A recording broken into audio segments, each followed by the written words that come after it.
Now I do.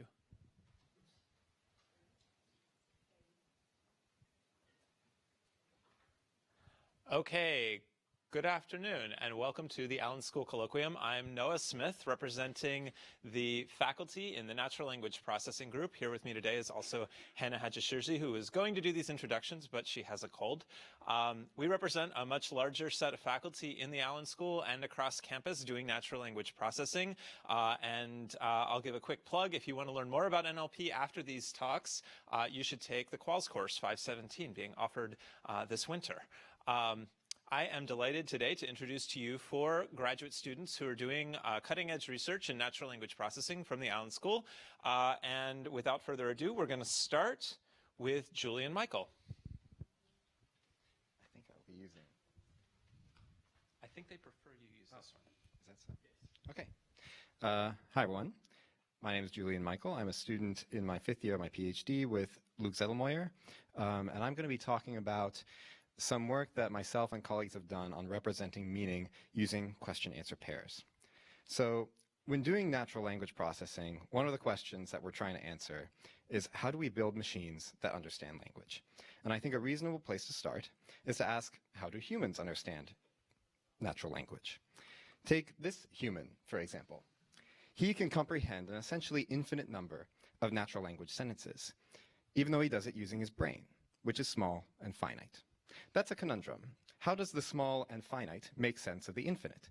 So this human, whose name is Noam Chomsky, is actually credited with solving this conundrum with the idea of a formal grammar. That's a finite recursive system that can model an infinite language. And the critical thing for getting this infinitude to work is the principle of compositionality. The idea that linguistic meaning is largely determined by the meanings of a finite set of primitive semantic units, usually words, and how those units are combined together. So, for example, consider these sentences. Cary likes Gary, and Gary likes Cary. These have the same words, but their meaning is different. However, if I change the sentences a little bit to Gary married Cary, and Cary married Gary, the structure is the same as the previous one, but the meaning is the same. So meaning is really a complicated function of both content and structure, but it gets spicier. Say a judge married Cary and Gary. Same situation, but now a ceremony is involved. But what if I told you each now lives with his wife? I guess Cary and Gary were married to their respective spouses, right? But what if I told you that wife was the judge? See, it turns out that natural language is extremely ambiguous. And if you want to build systems that understand language, you need to classify input language into its meaning. And if you hear the word classify, and you're like, this guy, Jeff Dean, Grand Poobah of Deep Learning at Google, then you probably have a solution in mind. And it looks something like this. Machine learning, neural networks, great for classification, and in fact, they've revolutionized NLP. But they're machine learning systems, and a machine learning system is only as good as the data it's trained on. So how do we train machine learning systems on data that allow them to generalize in the same way that humans do? And that's what brings us back to this guy. So if you ask Chomsky, he would probably tell you it starts with syntax. Syntax, grammar, syntactic trees. It's the most basic form of ambiguous structure over language, and you're probably familiar with it from English class, consisting of ideas like noun phrases, verb phrases, subject, and object. Now, there's actually plenty of evidence that neural networks that have some understanding of syntax also perform better on downstream tasks. So if we want to get computers to understand natural language, maybe a good step is to annotate lots of syntactic trees, right? But that presents some difficulties, because syntax requires a lot of expertise in order to understand. You need to understand the grammatical formalisms, and you need to be able to apply them in annotation. And that takes a lot of time, especially because annotators are scarce and annotation is difficult. And this makes the whole affair very expensive. But it doesn't stop there. There are thousands of languages, and within each language you have many domains, which have their own specialized vocabularies and structures, and language changes over time. So how do you keep up with all of these demands? There are a lot of ways to answer this question, and our colleagues in the computational linguistics program in the linguistics department actually have lots of cool work on empowering linguists to annotate more quickly and accurately, but I'm going to focus on expertise. I think the key to scaling linguistic annotation is to relieve the need for expertise. So is there some representation that we can use that allows non-experts to annotate all sorts of aspects of meaning? I think there is, and it's natural language itself. So for example, consider this sentence. Temple said C containers plan raises numerous issues, but didn't elaborate, just to paraphrase. If I ask what didn't elaborate, there are two possible answers, Temple and C containers plan. Now you probably know that the correct answer here is Temple, but this is actually a pretty challenging problem for computers. It corresponds to something linguists call a coordination scope ambiguity, and it's an example of a really challenging ambiguity for our systems to solve. But if we just generate this question and send it to some crowd workers who know nothing about linguistics, they can answer it.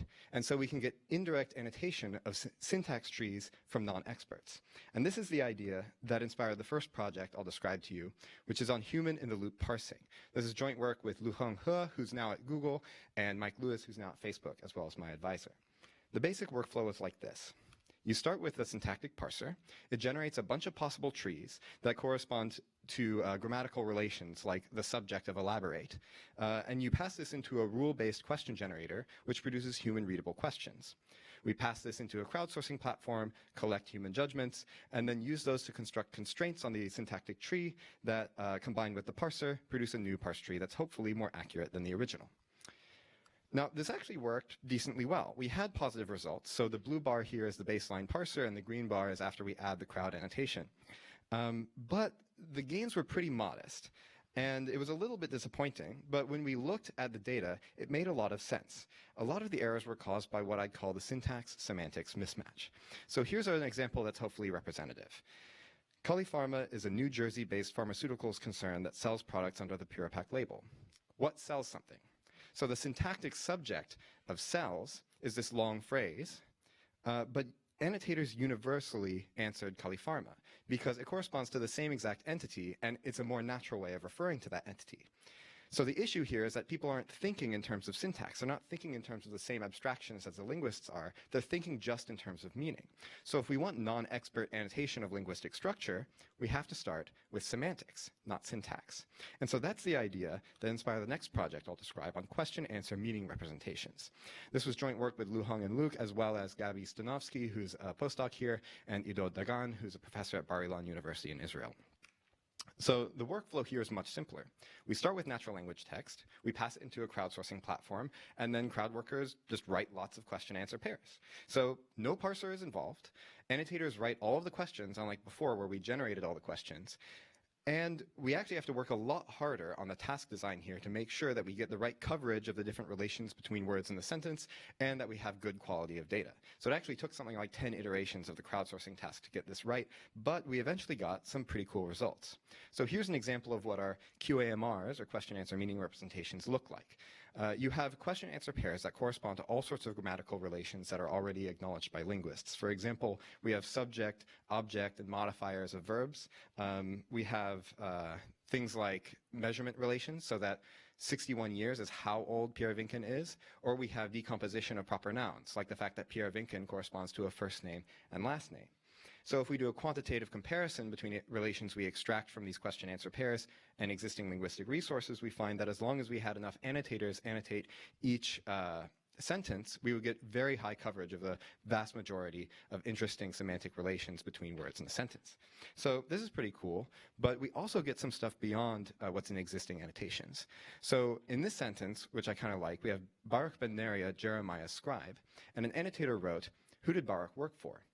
The way I see this is the annotator was marking the possessive marker here with a much richer representation of its meaning. It doesn't just mean that he has something, it means that he employs someone. So I think there's all sorts of extra aspects of meaning that we could potentially represent with approaches like this. But we also have some empirical results.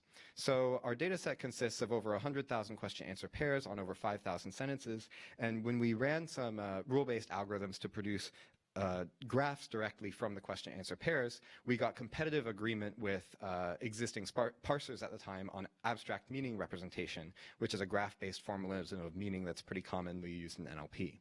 On the other hand, we could pass the question-answer pairs through a syntactic parser themselves and then feed those into a task called open information extraction, which is an end-user-facing task where essentially you want to identify the underlying facts that are expressed in a corpus. And the result was a state-of-the-art system. So this is actually useful in practice. But where do we go next? So hopefully I've convinced you that we can eliminate the expertise part of the equation, but time and money are still an issue.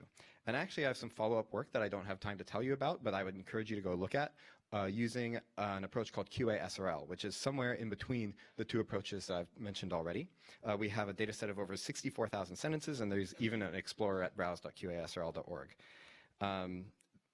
Another thing that I think is interesting to think about is how can we use these question-answer pair representations in more interesting ways. So recently a paper popped up on arXiv where someone was feeding these to a neural net, basically having the neural net predict all of the question-answer pairs, and the fact that it had to encode the meaning that's represented in these QA pairs actually helped it perform better on downstream tasks. I'm also interested in how this might enable us to have new modalities of user interfaces and interaction, since our meaning representation is human interpretable. In conclusion, I hope I've convinced you question-answer pairs admit non-expert annotation, opening new doors of scale. It can help us perform better on end tasks, and maybe get us to think harder about meaning. So thanks to all my collaborators, and thanks for everyone listening.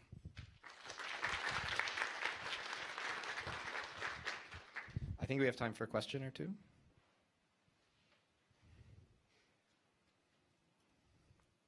Unadulterated praise? No? Okay. Next up, we have Antoine Beausoleau. How's it going, everybody? My name's Antoine Beausoleau, and I am a PhD student in a late year in the Yejin Choi's group here at UW. I also spent a lot of time as a student researcher at AI2, and I'm going to talk today about understanding language through common sense reasoning, which is sort of a different take on what Julian was describing earlier. And I just want to mention that we actually have a fairly incredible group of people that are now working at Common Sense in the Pacific Northwest, centered around here at UW. So it's actually a large strength of this area. But I want to start off by going back to one of the examples that Julian mentioned about the judge marrying Cary and Cary. And he sort of gave you three different interpretations for what that could mean. And yet, immediately when you saw that sentence, you probably all assumed this one, that a judge was performing a ceremony where Cary and Cary married each other. And the reason for that is that you have common sense. It would be a weird way to describe any other instance, as it was, and also it's just, based off the life experience you've had so far, the things you've read, it's the most likely interpretation of that sentence. And you also know that judges can perform marriage ceremonies, which is the real piece of knowledge here to focus on. But meanwhile, if I add another detail to the sentence, such as the fact that Cary and Cary are brothers, you have roughly the same structure of that sentence, so it should have a similar meaning, and yet you immediately jump to a very different conclusion about what's possibly going on, which is that the judge performed ceremonies where they both got married because, once again, you have common sense knowledge, and you know that brothers don't usually marry themselves or the same person most of the time. However, if I change it from a judge to a cult leader marrying Cary and Cary, all of a sudden anything can go anywhere because we don't have that much common sense knowledge about this particular situation. And in fact, the one thing that we can really refer to is that cults generally have fairly weird relationship dynamics. And so really the thing that we kind of need to think about here is that so much of understanding language really centers around being able to resolve it with our own personal experience and the common sense knowledge that we've learned around the world. And so really then the motivating question behind a large part of the research done by this large common sense group is how can we actually design machines that can leverage common sense to understand natural language? And I'm going to posit that this actually decomposes into two different questions. The first is how we can actually provide this incredible amount of knowledge to machines. We get it through human experience, through talking with people, to seeing how we interact with the world. Machines don't really have that luxury. And second, how can we actually teach machines to reason about the common sense knowledge that they have? So how can we design models and algorithms that can, leverage this information to do better on downstream tasks? And today in this talk, I'm actually going to focus only on the first one of these questions, though there's been a large amount of work on the second one as well. And I'm going to talk to you about a system that we call Comet, which is in, leveraging the knowledge that's already embedded in large-scale pre-trained transformers and adapting it to be able to construct knowledge graphs. And the reason we want to do this is because, like I mentioned before, common sense knowledge really is something that we acquire through interacting with the world, which is something machines don't really get to do. And yet, in order for them to have common sense knowledge, they pretty much need to understand facts about the everyday world, pretty much all of the facts that are able to be acquired. And generally, when we have this type of knowledge in NLP systems or in artificial intelligence systems, we use something that's called a knowledge graph to encode it. where we pretty much take concepts, or entities as we call them, and we place them in nodes in the knowledge graph, and then we connect them with different relations from either a static set or an open set that we want. So in a typical knowledge graph, we might have an entity such as Barack Obama and Hawaii and a relationship of born in between them, or we might have an entity such as flight AS 805, time of departure 640. And knowledge graphs can work very well for sort of closed systems where there's a specific type of knowledge that you're constantly accessing. This doesn't work really well for Common Sense, though, because Common Sense has an insane amount of entities. Pretty much all of the ideas and concepts we interact with on a daily basis. Things like houses, fishes, plates, but also more compositional entities. Selling a house is kind of a combination of house and sale, and yet means something much more complicated than both of those things, and it has unique common sense inferences associated with it. And the same would be true with selling a house around Halloween, selling a house because it's haunted, or selling a haunted house around Halloween. Similarly, there's a ton of relations associated with common sense. You know that as a person, you're capable of eating a fish. You know that your fish can often be found on a plate or in an aquarium or in the ocean. You also know that if you have a house, you're capable of selling it. And you know that your fish is unlikely to be the one to buy it from you. This works better when this is on. So generally, how do we solve this? Well, we try to use automatic methods to actually construct the knowledge graph, because manually enumerating it would be far too difficult. And generally, Julian kind of referred to this earlier, we'll use information extraction systems to do this, which go through a large amount of text, and through feature-rich pipelines, they identify entities, such as in this sentence, born in a small town, she took the midnight train going anywhere. You might identify entities such as she, midnight train, and connect them with took. And if you do another step, you might connect that to a static relation in your knowledge graph, such as she is capable of taking a midnight train. But this runs into one last issue, which is what we call reporting bias, which is this idea that a lot of times in natural language, we don't actually refer to the most common things that happen to us. We actually refer to things that are fairly uncommon. So for example, I actually put a couple of examples into a Google Ngram tracker earlier this week about what happens with batteries. And even though I've been talking to this microphone for the last 10 minutes, using this clicker for the last 2, using my computer to project, and a few of you have been looking on your phones this whole time, clearly your batteries are working incredibly well all over the place. And yet, if I actually check about how batteries are doing on Google Ngram tracker, most of the time they're dead, or they're not there, or it's out of battery. And so really, I think this indicates that a lot of times the things that we actually mention in text are deviations from the normal behavior that we expect from a lot of the entities that we talk about. And so ultimately, the issues we're working with is that common sense knowledge is immeasurably vast, so we can't manually enumerate it. And it's difficult to use extractive methods to try to get at it, because a lot of times when we write about it in text, we're talking about the exact opposite behavior that we're trying to integrate into our knowledge graph.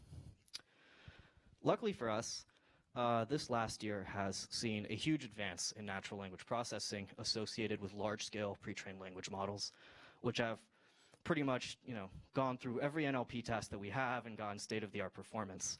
And one of the reasons that this is possible is that these models are much larger than anything we've had before, and they're trained on hundreds of billions of tokens of text. And over the course of that, they actually learn a lot of knowledge about the entities that are described in text, and are able to actually learn latent relationships between those entities that are encoded in those parameters. But the benefit of them is that unlike extractive methods that have to see that direct co-occurrence between those entities in text, large-scale pre-trained language models can actually learn latent relationships by aggregating from facts across a much larger space in the text. And so then to convert it to actually being manageable in knowledge graph form, what we really need to do is teach this language model what are the relations that we're interested in and the structure of the knowledge graph. And that's exactly what our approach, Comet, does. It takes a pre-trained language model, your favorite one, such as BERT potentially, or Elmo, or Grover as the new big one, and you give it a seed knowledge graph with, let's say, 10,000 or 100,000 tuples. And by training on those tuples with the pre-trained language model, you're actually able to learn a model that's going to be able to generalize to a much larger set of entities and dynamically construct a much larger knowledge graph in real time. And so ultimately, the goals of the work were to actually be able to leverage knowledge that's already embedded in large-scale language models from the vast amount of pre-training they do, and then to use a seed knowledge graph to transfer those representations to be able to have a model that can generate knowledge graph tuples and automatically construct a knowledge graph.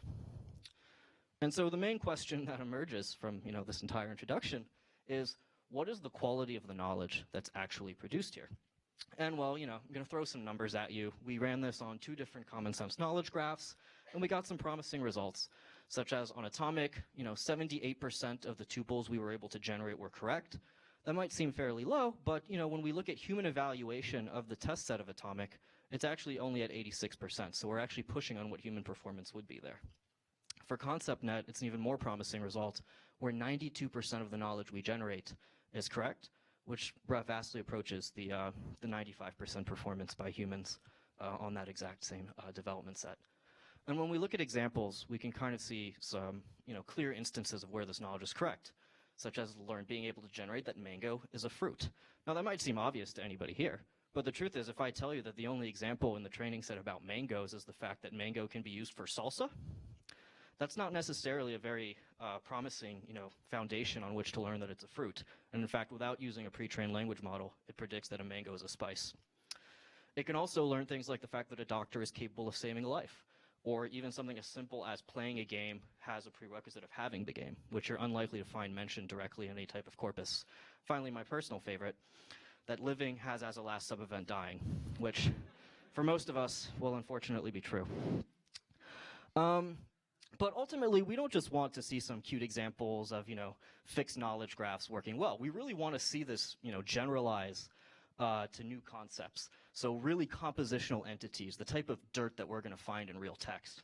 And so just as a fun example, I actually put in this subject into a demo that we have for this model for a man with an axe to see what he's capable of. And the model predicts chop firewood. Seems simple enough. But what if I give him a mask? Now, I can see that all of you are thinking right now, ooh, this is going someplace fun. But the truth is it's not. He's just going to be capable of cutting down a tree because, Comet is a safe model. You got to have protective headgear when you do this type of action. But what if I put that guy in a house? There's no more trees available to cut down. So what is he going to do? Well, Comet's going to murder somebody, which is roughly what we would expect from a man with an axe and a mask in a house. So ultimately, in conclusion, large-scale language models that are pre-trained on large text corpora can be used for automatic knowledge graph construction. They actually produce high-quality tuples that are consistently rated correct by human evaluators, and they can generalize really well to unencountered context before. To give you an example of that, I actually gave Comet a fairly appropriate context this morning. Antoine presents his slides at Colloquium, and it was able to spit out some common sense knowledge, such as the fact that I wanted to impress others and show off, but that I needed to have the slides beforehand and to know how to do it, and that I would be seen as proud, smart, generous with my time, obviously, and that as a result I would also be satisfied and excited. But most importantly, that at the end I would be applauded. So thank you very much. I really enjoyed this.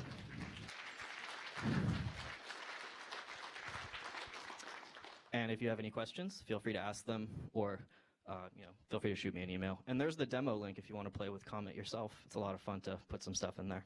Thank you.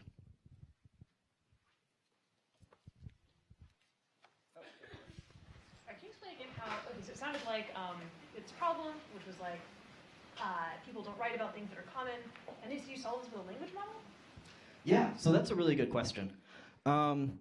The idea behind that, like I mentioned, is that a language model is actually, over the course of its training, able to aggregate facts across a wide variety of pieces of text. So, for example, nobody is ever going to mention that rain causes water to fall from the sky.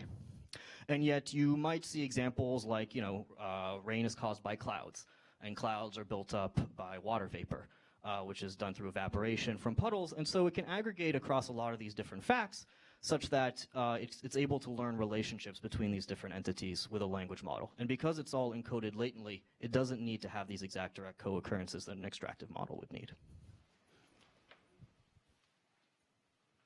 Cool. Okay, moving right along. Man, those transitions are so smooth. I know, it's great. Next up, we have Lucy Lin. Great, thanks.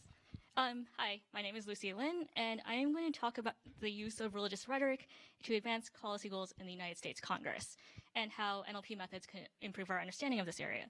This work is in collaboration with Sarah Dreyer and Emily Gade, who are political scientists here at UW, and Sophia Serrano and Noah Smith, who are NLP people like yours truly. So I'm going to give a marriage example. I apologize, Gary and Cary are not in this example. This is the website of Oklahoma Senator James Imhoff back in 2004.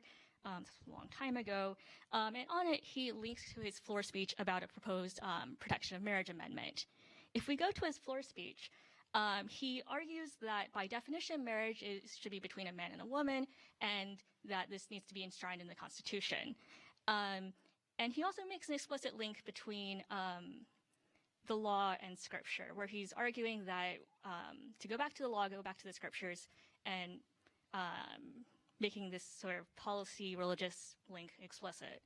So this is a pretty obvious example, but more broadly, it should come as very little surprise that religion plays a large role in U.S. politics.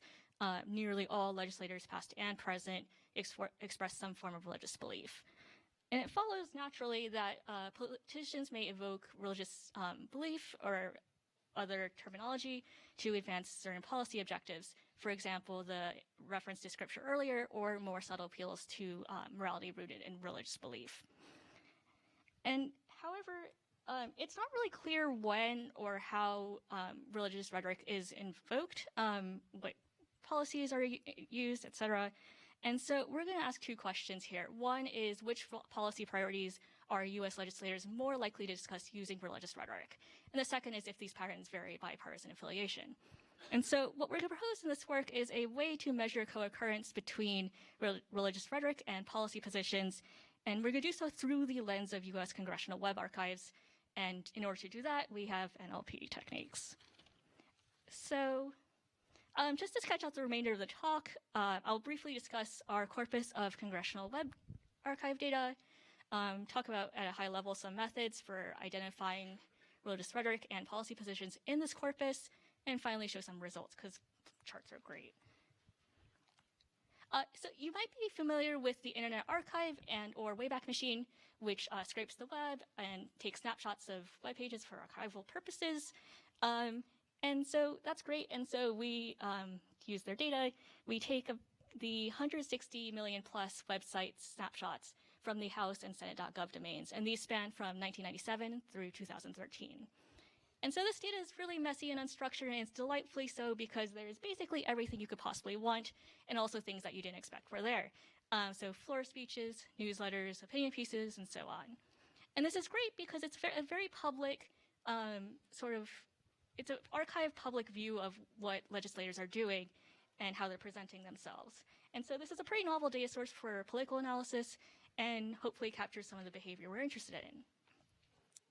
So that's our text corpus. I will say that it's very large, and so the methods we use are going to reflect that. Because, you have to go through this whole corpus. So I'm going to start with identifying religious rhetoric. We take a basic word matching approach using existing word lists from past work. And these words include like spirit, mass, sin, bishop, and there's hundreds more. And so you think this is pretty simple, and it is, but also the devil's in the details. And so it should come at no surprise at this point that context is important and impacts the meanings of words. So Sophia did a ton of work iterating and filtering out false positives to remove things like Rob Bishop or the Spanish language uses of the word seen, and so on and so forth.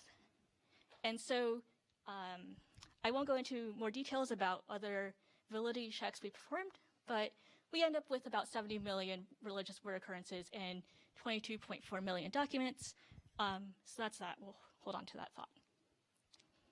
When it comes to policy, I'm going to start with an example, which is that sort of a pro-enforcement of immigration law position, government should enforce immigration laws and secure U.S. borders. So you can imagine this is a little bit hard to match a word or even a short phrase. You can word this fairly flexibly. So secure borders, using legal immigration, strengthening border security, and so on and so forth. And so we need a matching scheme that's a little bit more flexible here. So how do we do this?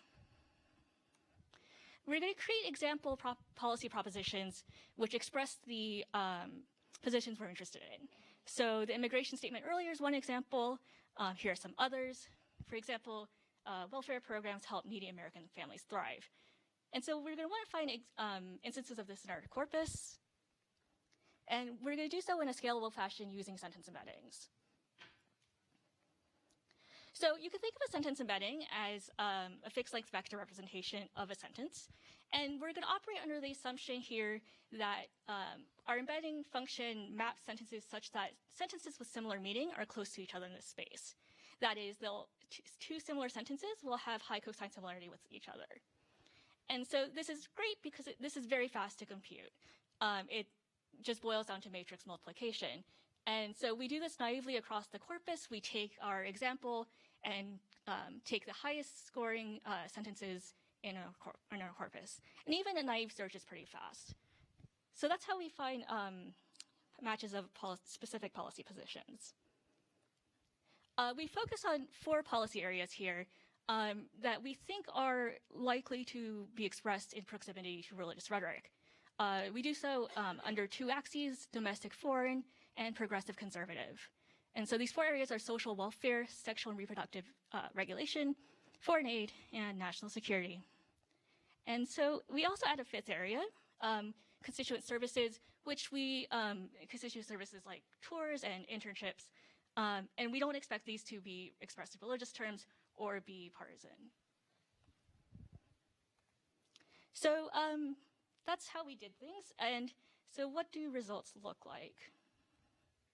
So I'm going to first just, again, holding religious rhetoric aside, note sort of policy area support by party. This is through the sort of sentence matching scheme I just described. So on the x-axis is each of the policy areas, and the y-axis is the number of sentence matches within that policy area. Blue is are matches that are found on Democratic legislators' websites, and red, Republicans. And so you can see some obvious things. First, constituent services, which is our control on the right, is fairly bipartisan. We see that issues where we expect Democrats to express support, they do, and likewise for the Republican sort of driven issues. The screen just died, but that's okay. We'll move on. So that's great, but we're really more interested in how religious expression occurs in each of these. And so here's a plot of that. So again, x-axis is the same, different policy areas. Y-axis is the co-occurrence of the two. So basically, documents that both contain a policy expression for that area and also a religious keyword match.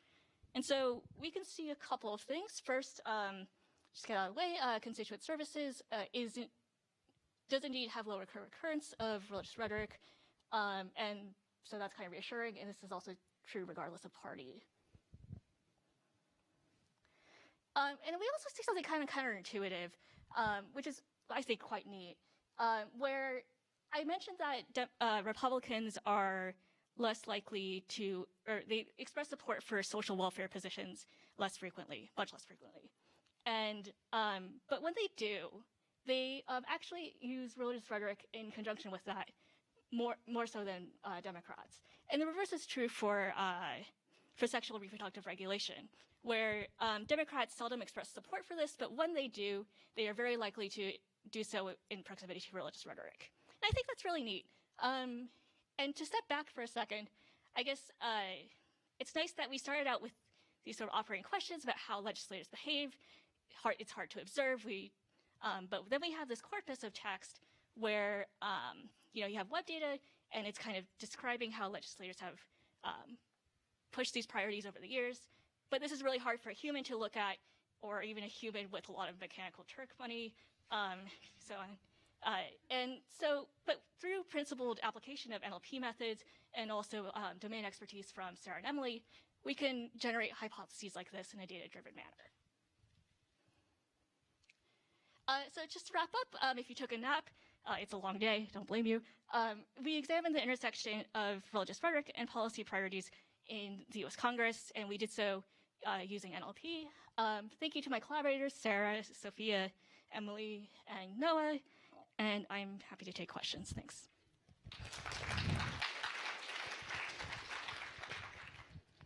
Hey, Anna. Cool work. I did some research involving the Wayback Machine a few years ago, and one of the things we discovered then was that sometimes snapshots in the Wayback Machine contain little pieces that have in fact escaped out into the live web and are not actually from 1998 or whenever they claim to be. One of the easiest ways to tell this was in fact political related ads, campaign ads for 4 years in the future, for example. Did you see any of this in your corpus? Would it matter if it existed? Sure. So the question is kind of about the Internet Archive and sort of how data kind of shows up in weird temporal patterns that that might affect results. And so I didn't talk about this, but there's a fair amount of duplication in our corpus, in part because of how the snapshot process works. And so, so as part of this, part of this output, we duplicated across different sentences if like the document had just like barely changed, and sort of accounted for some of the weirdness that way. But yeah, it's one of those look at your data and make sure it's not being weird sorts of things.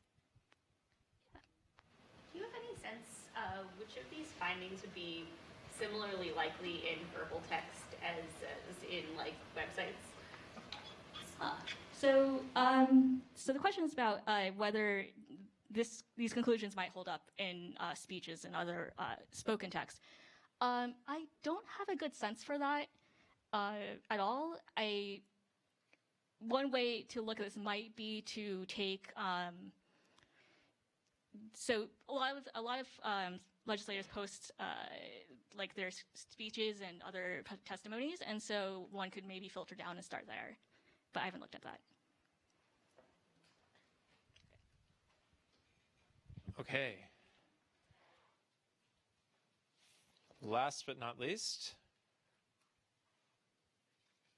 using PowerPoint. It won't crash, right?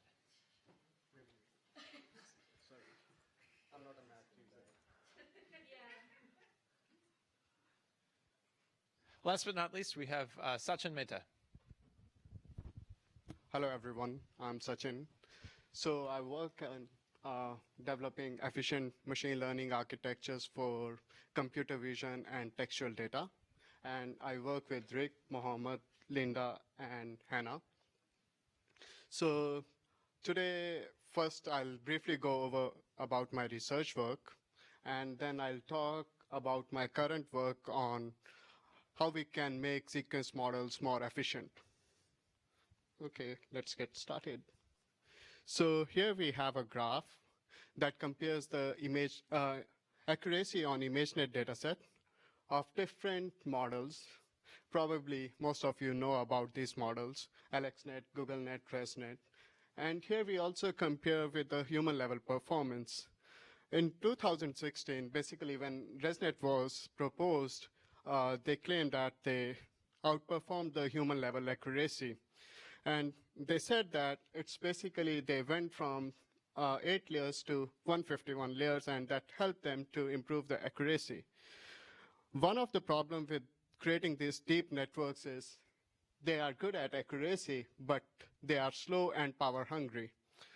Oftentimes, we want to run these applications on resource constrained devices. That's typically we use for our real world applications like AR, VR, robotics, self-driving cars. These devices have limited energy because they are driven by battery. They have limited memory, and also most of the time you are running them on CPUs. So such models are not suitable for these devices. So I work on designing efficient networks that are lightweight, fast, and can deliver good performance across different tasks, such as object detection, semantic segmentation, language modeling, machine translation. And they can work with different kind of sensing modalities, such as hand-drawn sketches, natural images, whole slide images, 3D MRIs, and text. And they can be executed on different devices, such as your embedded device, NVIDIA TX2, or your mobile phone in real time. At UW, we don't have access to thousands of GPUs that typically Google and Facebook guys have. So in order to compete with those guys, we have to train our models faster so that we can fix the bugs, improve the accuracy, and so on. So we need to have some better training methods that allow us to train these models faster. So we also focus on developing some efficient learning schedules that allows us to train these networks in 1 to 1.5 days compared to 3 to 4 days, 4 to 5 days that usually take with your Google schedulers or others. So that's all about the vision part and what I typically do. Next, I'm going to talk about our recent work on sequence models efficiency. So let's start with the task of language modeling. So here I have a word, deep, and I want to make a prediction what would be the next possible word. So what I'll do is I take this word, feed it to the embedding layer. So embedding layer is basically a lookup table that has a mapping for this word deep, and I'll basically extract a feature vector. This I'll feed it to a context model such as LSTMs or transformers. You can think of it as a black box for now. I'm not going to focus on this thing, and you'll get a contextualized representations. And then you feed it to a classification layer and make a prediction that the next word, given the current word is deep, I'm going to say it's a learning. Fair enough, this is the language modeling task. So since your input and output vocabularies are the same, so you can also tie the weights between your embedding layer and the classification layer. This is usually done to reduce the number of parameters in your language model. When I increase the vocabulary size, as you can see here, the amount of computational resources in these two layers increases. You need more parameters and number of operations to handle these large vocabularies. And this becomes particularly problematic when your vocabs are really, really large, like 1 million tokens. So we can say that embedding and classification layers are bottleneck here. So a simple solution to handle this problem is just factorize the matrix. So let's say I take this embedding matrix and factorize it into two small matrices, A and B. A is the same as your embedding layer, but now it's working in a low-dimensional space. And then B, you basically take a n-dimensional vector from your matrix A and project it into a d-dimensional vector. This reduces the number of operations and all the computational bottleneck. But here is the performance of a transformer XL model, which is a state-of-the-art model on a Wikitext 103 dataset that has about 250K unique tokens. Here, red color bar shows the model without factorization, and the blue color bar shows the effect of decreasing n. When we decrease the value of n, the number of parameters are reduced significantly. But if we observe in the second graph that basically shows the perplexity, it's becoming worse. Just to give you an idea, lower value of perplexity is desired. So basically, we can say that it's hard for us to approximate this big embedding matrix with these two smaller matrices. In this really interesting paper, the authors proposed that you can approximate a wider wide matrices with small neural networks. Based on their idea, we propose define, which is basically a defactorization principle. So similar to the previous factorization approach, we also have a small lookup table or the embedding layer. But now, instead of one small projection matrices, we have a lot of them. And we gradually increase their dimensions. And in the last layer, we project it to a smaller dimension so that it has a smaller footprint for your contextual models. And here we can see that with define on the same data set with the same model, we are able to reduce the number of parameters while losing much on the accuracy. So in this slide, I'm comparing the layer-wise parameters for the transformer XL with and without define. We can clearly see that when we incorporate define into the transformer XL model, the number of parameters are reduced significantly. The last column in the graph. So the next question arises, how to learn these representations efficiently and effectively? The standard solution is using the fully connected layers. These have a dense connectivity pattern and learns a lot of parameters. In order to reduce the parameters, basically you can say, I want to group my input and then operate on each of those groups independently. This approach reduces parameters significantly, but performs worse. Here we introduce another transformation, which we call as hierarchical group transformation. It's basically a combination of these two, linear transformation and group linear transformation. So we basically start from the sparse structure and gradually goes to a denser structure. Here is a comparison in terms of parameters and perplexity for these three different transforms. We can clearly see that HGT transform is very effective. So far, so good. What happens when we go deeper from 3 layers to 7 layers? So the performance doesn't scale, it actually gets worsens. And also training is unstable. And this is a standard problem in deep learning. And a standard solution to this problem is basically have a residual connection that adds your input and output. But in our case, we are gradually increasing the dimensions, so we can't have this skip connection. So in order to deal with all the issues that arises with depth, we introduce a new skip connection. The idea is very simple. So you basically do a first level of transformation. Before feeding this output to the next layer, what you do is you split your output and input into groups, then mix them, and then feed it to the next layer. This structure basically does not impact much on the parameters, but helps in improving the perplexity by about 3 points, which is good. So we can say that these skip connections are very effective, helps in improving the gradient flow, stabilizes the training, and improves the performance. Here we have 3 curves at 3 different depth levels, 3, 7, 11, and we can clearly see that we are able to improve the performance when we are going deeper. So what happens now when we integrate it with state-of-the-art models? So here are a couple of the results on 2 tasks. First, I'll go over the language modeling, and then later I'll go on the machine translation task. So here we integrated our define module with the AWD LSTM model, which is kind of a well-known model.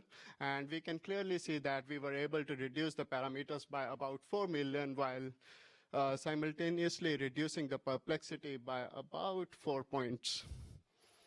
On the Wikitext 103, we observed the similar benefits. We were able to reduce the parameters, training time, while compromising about a point on the perplexity.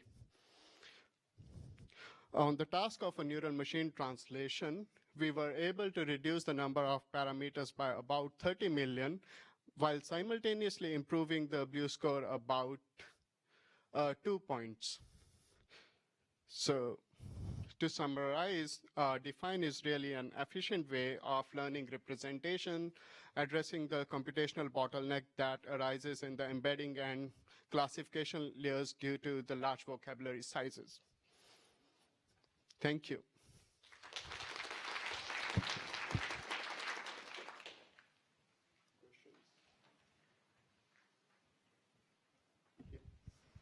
So, to create like your not fully connected network, you had like these groups of